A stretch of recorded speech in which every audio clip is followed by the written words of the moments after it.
Mangalpur railway station पर कुछ नौजवान लड़के ट्रेन पकड़ने आते हैं। बाहर मूसलाधार बारिश हो रही थी। स्टेशन मास्टर बताता है कि पटरियों पर पानी भर जाने की वजह से ट्रेन लेट है। ठंड से बचने के लिए वो लड़के दूर बैठे एक बाबा टाइप आदमी के पास उसकी जलाई आग के पास बैठते हैं। बातों बातों में वो बाबा से पूछते हैं कि सुना है इस इलाके में कुछ साल पहले शादियां नहीं होती थी, शादी वाले दिन ही दुल्हन गायब हो जाती थी। बाबा एक लंबी सांस लेकर वो किस्सा सुनाना शुरू करते हैं। कई साल पहले की बात है कि एक बारात शादी के बाद दुल्हन को लेकर लखनऊ की फ्लाइट पकड़ने की जल्दी में थी। रास्ते में तूफान से पेड़ गिरकर सड़क बंद हो गई तो उन्होंने तय किया कि मंगलपुर गांव वाले रास्ते से निकलेंगे। ड्राइवर ने मना भी किया कि यहाँ नई दुल्हन गायब हो जाती है, मगर पढ़े लिखे लोग इन बातों को तो हम परस्ती कहकर हंस दिए। फिर बीच रास्ते में बस खराब हो गई। सब उतर के इंतजार करने लगे और तभी इस अंधेरी रात में एक राक्षस ने हमला कर दिया, कई लोगों को मार डाला और नई दुल्हन को उठाकर ले गया। इस खौफनाक हादसे के बाद तो मंगलपुर में शादी करना लोगों ने पूरी तरह बंद कर दिया। अब कहानी शिफ्ट होती है लंदन पर। यहाँ रहता है हमारा हीरो अर्जुन आचार्य अपने वालिद वासुदेव आचार्य और बहन मीरा के साथ। इसकी माँ यशोदा सालों पहले गुजर चुकी थी। अर्जुन जरा भोला भाला बेवकूफ टाइप का बंदा है। एक काम बोलो तो दूसरा कर बैठता है। उल्टी सीधे कामों में फंसकर इसके सर पर खासा कर्जा चढ़ा है और वो लेनदारों से छुपता फिरता रहता है।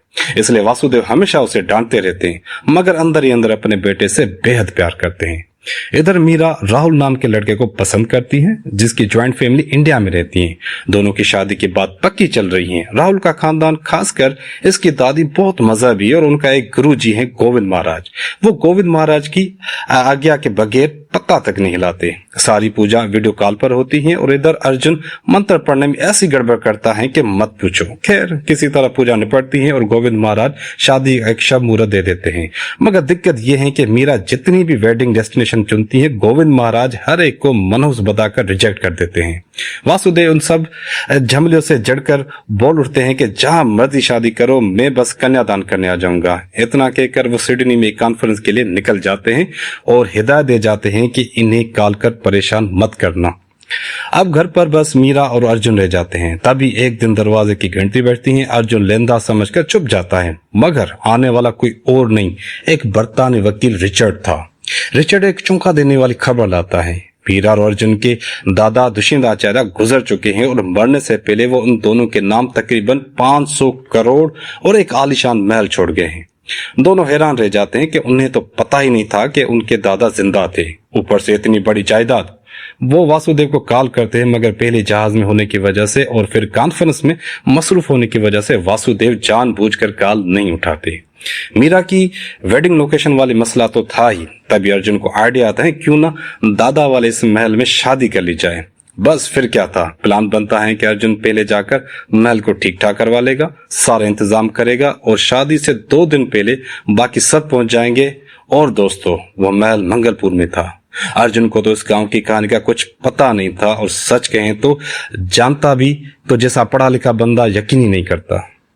ट्रेन से मंगलपुर जाते वक्त अर्जुन एक लड़की को ट्रेन से गिरने से बचाता है। लड़की का नाम था प्रिया और वो भी मंगलपुर ही जा रही थी, मगर इस वक्त दोनों की ठीक से जान पहचान नहीं हो पाती। स्टेशन पर अर्जुन को लेने महल का मैनेजर शांताराम आने वाला था, जिसका खानदान नस्लों से इस महल की देखभाल करता आया है। मगर वो नहीं आता तो अर्जुन एक घटिया सी होटल में रात काटता है। सुबह उसकी नजर पड़ती है कि होटल में महंगी महंगी एंटिक चीजें सजी हैं। पूछने पर मैनेजर बताता है कि शंभू बाबू नाम का एक आदमी उन्हें सामान बेचता है। अगली सुबह शांताराम मिलता है और अर्जुन को महल दिखाने ले जाता है। महल देखभाल के फिकदान में गंदा पड़ा है, आंगन झाड़ झंगार से भरा है, मगर अंदर सब ठीक ठाक है। तभी अर्जुन को वही एंटिक चीजें दिखती हैं जो उसने होटल में देखी थी। उसे समझ आ जाता है कि कोई यहाँ से सामान चुरा कर बेच रहा है। महल के अंदर एक कमरे का दरवाजा बंद था, जिसकी चाबी किसी के पास नहीं थी। दुष्यंत ही उसे इस्तेमाल करते थे। हो सकता था कि चाबी काली के पास हो, इस आदमी के पास जिसे दुष्यंत ने मरने से पहले अपना दूसरा घर लिख दिया था। अर्जुन और शांताराम काली के घर जाते हैं, मगर काली बड़े रूखे अंदाज में गेट के बाहर से ही चाबियां थमा देता है और मजे की बात, इनमें से कोई भी चाबी इस बंद कमरे में नहीं लगती। अर्जुन तय करता है कि वो उसी महल में रुकेगा। शांताराम मना करता है, कहता है कि रात को यहाँ राक्षस घूमता है, इसलिए इलाके का कोई इंसान रात को इधर नहीं आता। मगर अर्जुन कहाँ मानने वाला, वो उसी रात महल में रुक जाता है। हम नाज़रीन साफ देख पाते हैं कि अंधेरे में एक परों वाली अजीब सी शक्ल उसके पीछे मंडलाती रहती है, मगर वो अर्जुन को छूती तक नहीं। ये राक्षस सिर्फ अंधेरे में रहता था, रोशनी में आ ही नहीं सकता था। अर्जुन रात पार कर जाता है और सुबह उसे सही सलामत देकर गांव वाले दंग रह जाते हैं। तभी दिल्ली से जगदीश नाम का एक वेडिंग प्लानर आता है, जिसे अर्जुन ने ही बुलाया था। मगर जैसे ही सफाई करने आए मजदूरों को पता चलता है कि यहाँ शादी होने वाली है, सब डरकर भाग खड़े होते हैं। तब शांताराम मंगलपुर का वो पूरा किस्सा सुनाता है। कलयुग शुरू होने से पहले एक सुर कन्या को एक देवपुत्र से मोहब्बत हो गई थी।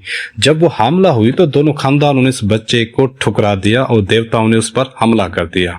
जख्मी उस सुर कन्या अंधेरे की पनाह में अपने बच्चे को जन्म देती है, मगर खुद नहीं बच पाती। इस बच्चे का नाम था वधूसुर और उसके जन्म के साथ ही कली की शुरुआत हुई। अंधेरे ने उसे चमगादड़ों के दरमियान पाला। बड़ा होकर वधूसुर ने शिव के सख्त तपस्या की और खुश होकर शिव ने उसे अमर होने का वरदान दिया, मगर एक शर्त के साथ। वधूसुर या तो अपने हाथों मर सकता था या फिर उसे सिर्फ उसका अपना ही वारिस मार सकता था और कोई नहीं। अमर होकर वधूसुर ने देवताओं के खिलाफ जंग छेड़ दी। परेशान होकर देवता विष्णु के पास किए और विष्णु ने वज्र की ताकत से लेस एक ही हद खूबसूरत अप्सरा वृक्षिणी को मंगलवन भेजा। वृक्षिणी को देखते ही वधूसुर उसकी मोहब्बत में पागल हो गया।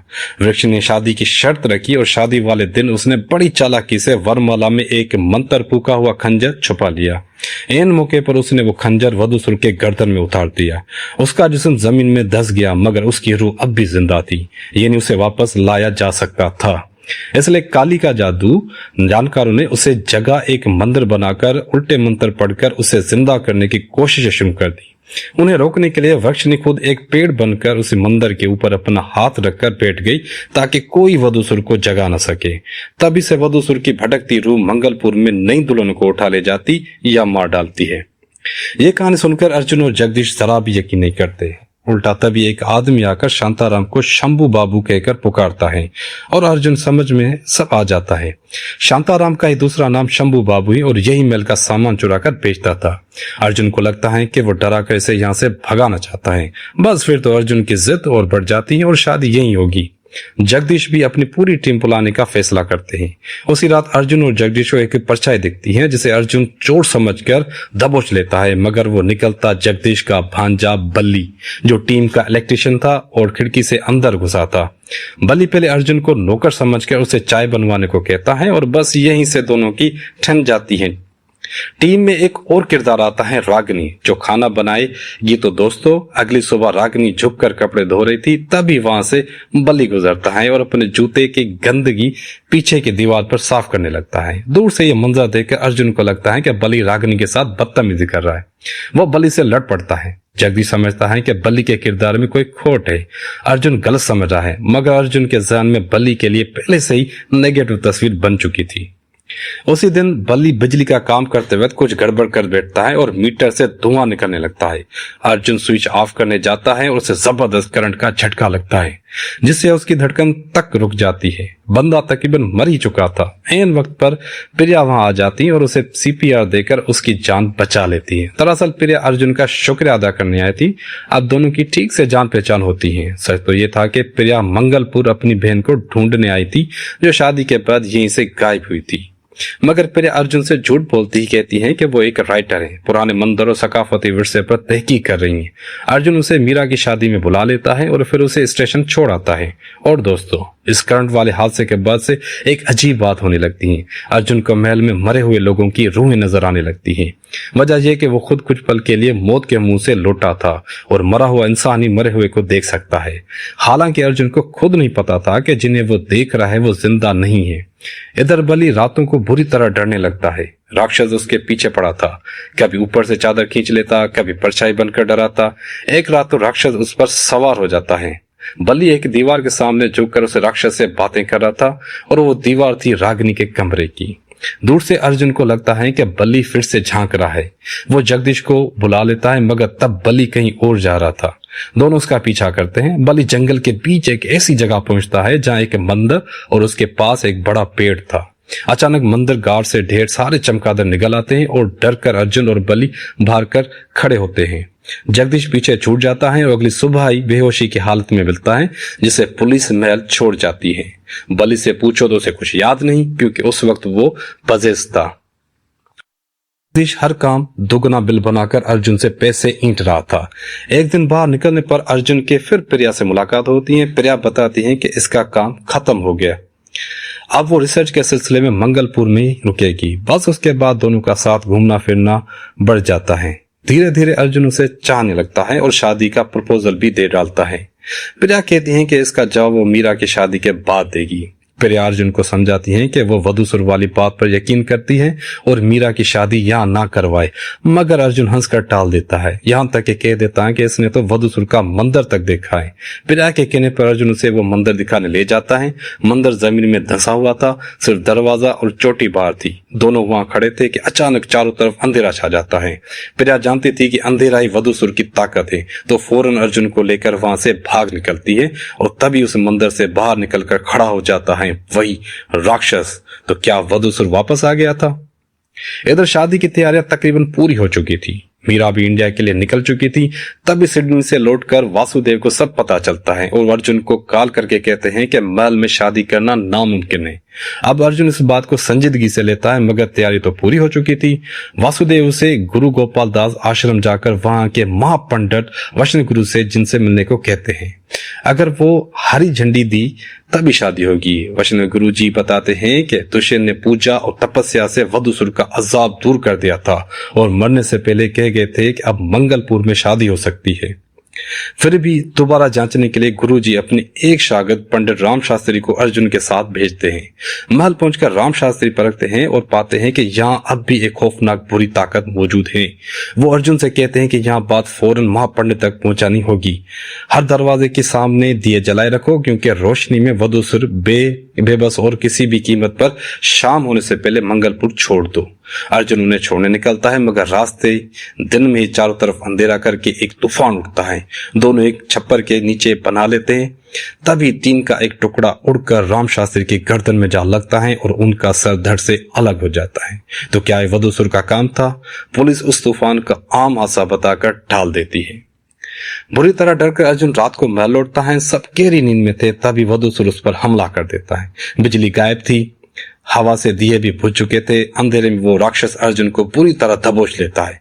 किसी तरह अर्जुन गेट के बाहर आता है, मगर राक्षस उसका गला पकड़ लेता है। आखिरी कोशिश में अर्जुन जेब से गाड़ी की चाबी निकालकर बटन दबाता है। गाड़ी की हेडलाइट जल उठती है और राक्षस उसे छोड़ देता है। वो पूरी रात गाड़ी की लाइट जलाकर उसी में काटता है। अब अर्जुन को वधूसुर पर पूरा यकीन हो चुका था। वो मीरा को कॉल करके बहाने बुलाता है और यहाँ की शादी मुमकिन नहीं, मगर मीरा तो राहुल के खानदान के साथ पहले ही पहुंच चुकी थी और ठीक उसके पीछे खड़ी थी। झूठ बोलते बोलते अर्जुन पकड़ा जाता है और राहुल के खानदान के साथ इनके गोविंद महाराज भी आए थे, जो पहले ही ऐलान कर चुके थे कि ये महल शादी के लिए शुभ है, शादी यहीं होगी और कहीं नहीं। इधर वासुदेव इंडिया पहुंचकर अर्जुन को सीधा मां पंडित के पास ले जाते हैं। वैष्णव गुरु जी गिनना करके बताते हैं कि अगर दिन में शादी करके रात होने से पहले गंगा पार कर ली जाए तो कोई खतरा नहीं, क्योंकि गंगा मुकद्दस है और बुरी ताकत से पार नहीं कर सकती। इसलिए तो मंगलपुर के लोग गंगा पार जाकर शादी करते थे। चूंकि राहुल का खानदान किसी और जगह के लिए नहीं मानेगा, इसलिए अर्जुन और वासुदेव तय करते हैं कि किसी को बताए बगैर शादी के दिन सीधे दोपहर में ही शादी निपटा देंगे। हालांकि शब मुहूर्त तो शाम के बाद का था, मगर मां पंडित के जहन में एक उलझन थी। अगर दुष्यंत ने सच में अजाब दूर कर दिया तो महल में बुरी ताकत वापस आई कैसे? वो बंदा कमरा दरअसल एक मंदिर था जहां दुष्यंत पूजा करते थे। महापंडित अर्जुन और वासुदेव से कहते हैं कि इस कमरे में जाकर देखें कि कहीं कोई मनहूस काम तो नहीं हुआ। मगर एक बात गुरुजी ने उन्हें नहीं बताई कि उनका हिसाब कह रहा था कि इस महल में शादी होना शदीद मनहूस है, और उन्हें शक था कि कहीं दुष्यंत ने अजाब दूर होने के बारे में झूठ तो नहीं बोला। तो दोस्तों, वहां से अर्जुन और वासुदेव चाबी लेने फिर काली के घर जाते हैं। अर्जुन दरवाजा खटखटाता है, मगर काली कहता है कि इसके पास कोई चाबी नहीं और अंदर तक नहीं आने देता। अर्जुन जबरदस्ती घुसता है और दोनों में हाथापाई हो जाती है, मगर काली उसे रोक क्यों रहा था। तभी उनके सामने एक ऐसा शख्स आकर खड़ा होता है जिसे देखकर दोनों के होश उड़ जाते हैं। खुद दुष्यंत जिंदा हाथ में बंदूक लिए उन्हें बाहर निकल जाने को कहते हैं। दुष्यंत और वासुदेव की बातचीत से अर्जुन को एक राज पता चलता है, वो वासुदेव का बेटा ही नहीं। वासुदेव कहते हैं कि बाद में सब बताएंगे। महल लौटकर वासुदेव पूरी कहानी खोलते हैं। वर्षों पहले वासुदेव दुष्यंत के शागिर्द थे और दुष्यंत के बेटे माधव के साथ तालीम लेते थे। महल का वो बंद कमरा यानी मंदिर दुष्यंत के बुजुर्गों ने बनाया था। एक दिन दुष्यंत उन्हें वहां लेकर जाकर एक मशीन दिखाते। वो बताते हैं कि सालों पहले इनके बुजुर्ग ने 100 पंडितों से मंत्र पढ़वाकर इसे रिकॉर्ड कर लिया था। इस मशीन का कनेक्शन जमीन के नीचे से सीधे वधूसुर के मंदिर तक जाता है। रोज शाम को इसे चालू करके सुबह तक चलाया जाता है ताकि मंत्र की हवा से वधूसुर मंदिर से बाहर ना निकल सके। यह तरकीब काम कर रही थी, मगर एक डर भी था। कहा जाता है कि जो वधूसुर को जगाएगा वो वधूसुर उसकी एक ख्वाहिश पूरी करेगा, मगर वो हमेशा के लिए उसका गुलाम बन जाएगा। इसलिए कई लोग उल्टा मंत्र पढ़ के उसे जगाने की कोशिश करते। दुष्यंत ने माधव और वासुदेव को सख्त हिदायत की कि कभी गलती से भी मंत्र उल्टा मत पढ़ना। इसी आश्रम में यशोदा नाम की एक लड़की भी आती थी। वासुदेव और यशोदा एक दूसरे को पसंद करते थे, मगर माधव भी चुपके से यशोदा का कोई बेहद चाहता था। एक दिन आश्रम के प्रोग्राम में माधव वधूसुर और यशोदा वृक्षिणी का किरदार अदा करते हैं। इसी प्रोग्राम के बाद दुष्यंत सबके सामने वासुदेव और यशोदा की शादी का ऐलान कर देते हैं।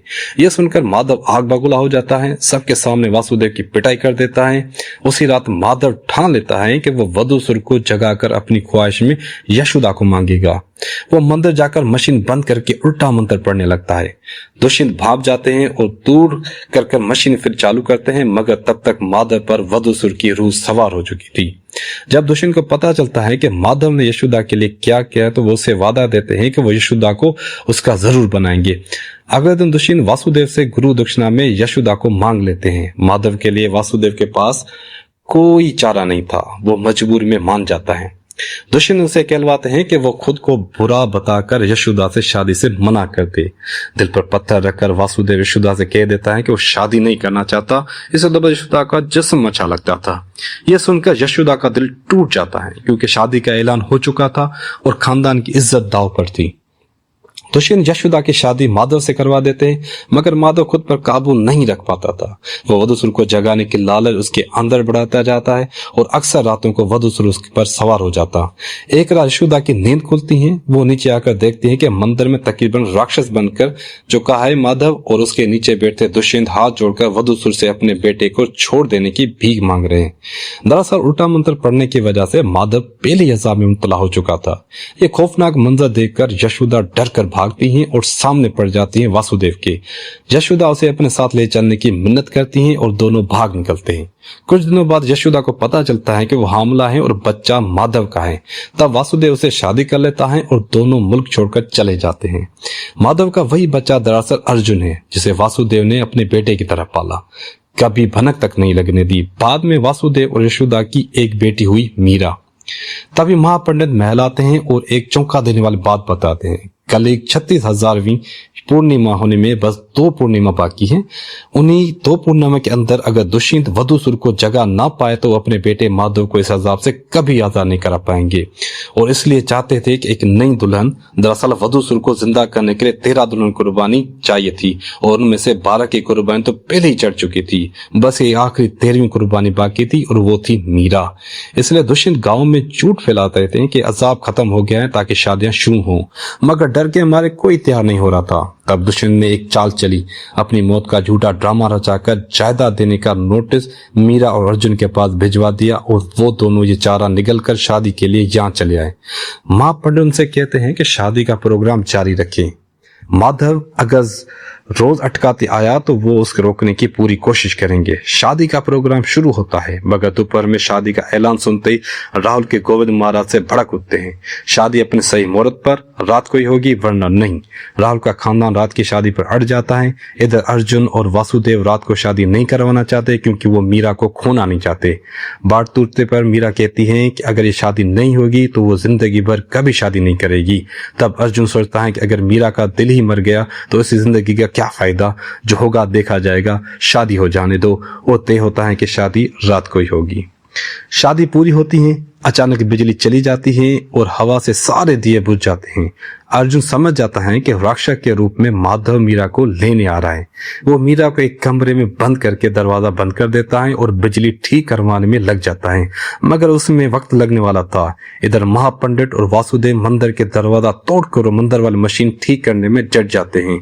अर्जुन मीरा को देखने आता है तो वो गायब थी, राक्षस उसे उठा ले गया था। तभी अर्जुन को एक नई दुल्हन हाथ के इशारे से रास्ता दिखाती है। सोचने का वक्त नहीं था, उस दुल्हन के दिखाए रास्ते पर अर्जुन दौड़ता है और हैरान की बात, उसका हाथ उस दुल्हन के जिस्म के आर पार निकल जाता है। वो तो एक रूह थी। अर्जुन वधूसुर उसके मंदिर पहुंचाता है जहां था। वहां दुष्यंत मंत्र पढ़ रहे थे। राक्षस रूपी माधव खड़ा था और गोल दायरे में बैठी थी कई नई दुल्हनें। ये दरअसल वही 12वीं दुल्हन थी जिनकी कुर्बानी चढ़ चुकी थी। सब मर चुकी थी, सिर्फ मीरा को छोड़कर जो ट्रांस में सीधा बैठी थी। अर्जुन को देखते ही राक्षस उससे भट जाता है। मंत्र पूरा होते ही मीरा की कुर्बानी देकर वधूसुर जिंदा हुआ उठता है। लड़ते लड़ते अर्जुन बेहोश हो जाता है और मंत्र अपने अंजाम को और बढ़ता है। रूह के रूह में वधूसुर जागने लगता है। ठीक तभी वासुदेव और मां पंडित मशीन ठीक करके चालू कर देते हैं और मंत्र की आवाज से वधूसुर की रूह पीछे हटने लगती है। राक्षस की ताकत खुद घटने लगती है। तभी अर्जुन को होश आता है और वक्षिण के उसे पेड़ की एक उंगली तोड़ लेता है जिसमें अभी भी विजय की ताकत बसी थी और उसी उंगली को राक्षस रूपी माधव के पेट में उतारकर उसे खत्म कर देता है। अपने बेटे को मरते देखकर दुष्यंत अर्जुन पर झपटे हैं, मगर अर्जुन एक कुल्हाड़ी उन पर मार देता है जिससे वो आग में गिरकर मर जाते हैं। मंत्र चालू होने हैं और 13वीं कुर्बान रुक जाने से वधूसुर के जिंदा होने का इम्कान खत्म हो जाता है और मंदिर फिर हरा भरा लगने लगता है। अर्जुन किसी तरह मीरा को होश में लाता है और दोनों एक टूटी दीवार से बाहर निकल आते हैं और वो दीवार थी महल के अंदर वाली उसी मंदिर की जहां से मशीन के जरिए मंत्र वधूसुर के मंदिर तक पहुंचता था। और दोस्तों, वधूसुर हमेशा के लिए खत्म हो गया। दो वजहों से, पहले अर्जुन माधव का बेटा था, यानी वधूसुर की ही वारिस का, और वही एक शर्त थी कि उसका अपना वारिस ही मार सकता था। और दूसरी, अब सिर्फ 2 पूर्णिमा बाकी थी। तय वक्त में वो जिंदा नहीं हुआ तो अब कभी नहीं हो सकता था। अगली सुबह के वक्त अर्जुन राहुल वाले गोविंद महाराज को दक्षिणा देने के बहाने अकेले में बुलाकर एक जोरदार थप्पड़ रसीद करता है। इतना बड़ा बखेड़ा खड़ा करने के लिए उसे समझ आ गया था कि गुरुजी एक नंबर का ढोंगी है जो इतना बड़ा अजाब तक नहीं भांप पाया। फिर भी उसे मनोस महल में शादी की जिद करता रहा। थप्पड़ खाकर भी गोविंद महाराज कुछ नहीं कर पाते क्योंकि बात खुलने पर उनकी अपनी पोल खुल जाती।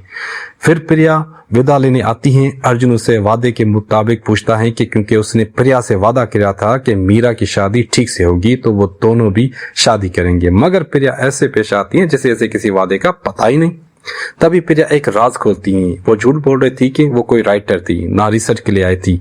वो तो अपनी इस बहन को ढूंढने आई थी जो शादी वाले दिन गायब हो गई थी, जिसकी लाश तक नहीं मिली। फिर वो अपनी बहन की तस्वीर दिखाती हैं।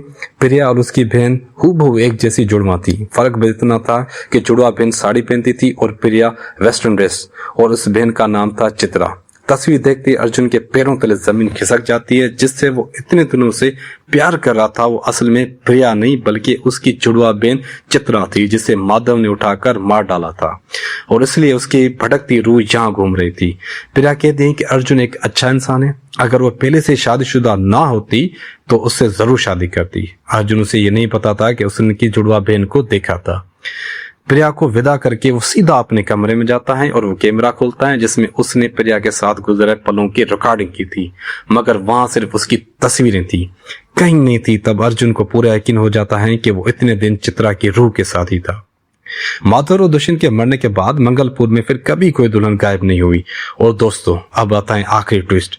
रेलवे स्टेशन पर बैठकर इन लड़कों को वधूसुर का एक किस्सा सुनाने वाला वो बाबा कोई और नहीं, खुद अर्जुन था। मीरा की शादी के बाद सब लंदन लौट गए, मगर अर्जुन नहीं गया। पिछले 24 सालों से वो अपने वालिद माधव की रूह पर लगे इस अजाब को मिटाने के लिए पूजा करता आ रहा है। एक बेटे के तौर पर उससे ज्यादा वो कर भी क्या सकता था। तो दोस्तों, इस कहानी से एक बात साफ है, मनहूस और बुरी चीज चाहे कितनी भी पुरकशिश क्यों ना हो, वो बुराई के सिवा जिंदगी में कभी कुछ अच्छा नहीं ला सकती। माधव ने लालच में आकर अपनी ख्वाहिश पूरी करने के लिए वधूसुर के मनोसुर को वापस लाना चाहा, मगर आखिर में इसने सब कुछ खो दिया, अपनी जान भी, और उससे रूह को उस अजाब से निजात तक नहीं मिली। असली जिंदगी चाहे कितनी मुश्किल हो, उसे आसान समझकर हमें कभी गलत राह नहीं पकड़नी चाहिए। तो कैसी लगी आपको ये कहानी, हमें कमेंट में जरूर बताएं। वीडियो पसंद आए तो लाइक कीजिए और ऐसे ही दमदार कहानियों के लिए चैनल को सब्सक्राइब करना मत भूलेगा। मिलते हैं अगली वीडियो में।